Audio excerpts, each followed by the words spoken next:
Vijayawada నక్సలైట్ల స్థావరమా? Yes. స్థావరమే. కాకపోతే shelter zone.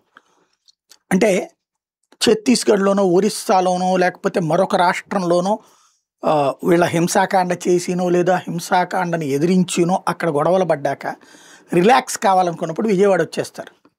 విజయవాడలో కొన్ని ప్రదేశాల్లో ఈ మావోయిస్టు సానుభూతి పరులు, మాజీ మావోయిస్టులు ఇక్కడ జర్నలిస్టుల ముసుగులో లేకపోతే గనక రకరకాలైనటువంటి కార్యకలాపాల్లో ఉంటూ ఉంటారు వ్యాపారస్తులుగా అట్లా. అదే కాకుండా కొన్ని కుల సంఘాలు, కొంతమంది వర్గాలకు సంబంధించినటువంటి వ్యాపార సంస్థలు ఇట్లాంటివి ఉంటాయి. వాళ్ళ దగ్గర వాళ్ళ ఆ షాపులు వెనకాలో లేకపోతే వాళ్ళకి సంబంధించినటువంటి ఇళ్ళు ఇట్లాంటి వాటిలో షెల్టర్ తీసుకుంటూ ఉంటారనడానికి సాక్ష్యం గతంలో గిరిపురం ఏదైతే ఇప్పుడు ఉన్నటువంటి మొగలరాజపురం దగ్గర ఉంటే గిరిపురం దగ్గర మావోయిస్టులు ఒకళ్ళని కాల్చి చంపిది కూడా ఉంది. షెల్టర్ జోన్లో అట్లాంటి యాక్టివిటీ చేయకుండా తర్వాత ఆపారు. మావోయిస్టులు అనేక సార్లు విజయవాడలో తలదాచుకున్నారు అన్నటువంటి సమాచారాలు మాత్రం పోలీసులు ఛేదించినటువంటి పరిస్థితి. మళ్ళీ ఇప్పుడు ఆ పరిస్థితి మరొకసారి వచ్చింది.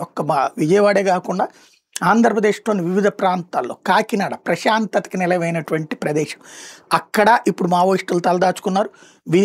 విశాఖపట్నం నగరంలో ఇప్పటిదాకా అడవుల్లో ఉంటారు, విశాఖపట్నం నగరంలో తలదాచుకున్నారు. విజయనగరం ప్రశాంతతకి మారిపోయారు. మొన్న ఈ మధ్యన టెర్రరిస్టులు దాని వరంగా అక్కడ ప్రచారంలోకి వచ్చింది, అక్కడ తలదాచుకున్నారు.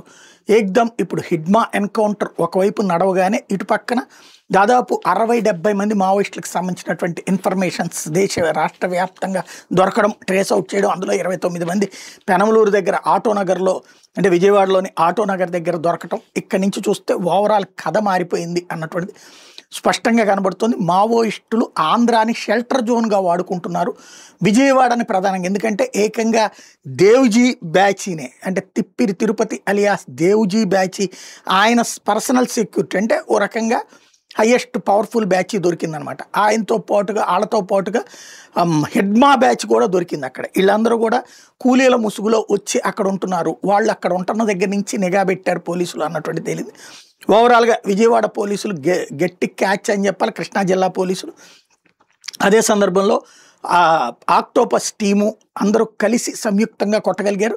చాలా పెద్ద బ్రేక్ త్రూ అని చెప్పాలి.